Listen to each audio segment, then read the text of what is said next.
Assalamualaikum warahmatullahi wabarakatuh. Jumpa lagi teman-teman di channel Nelan Oke.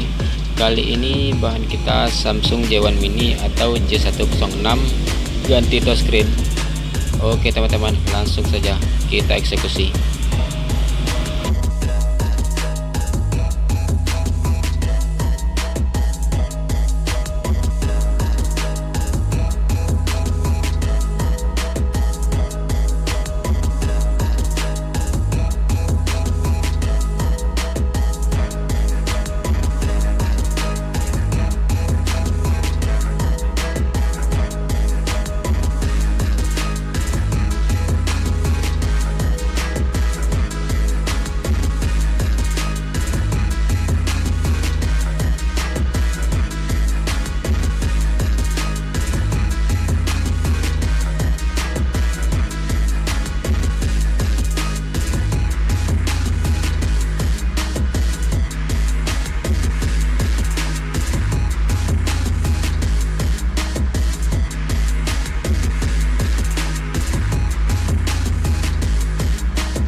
Oke teman-teman, sudah selesai.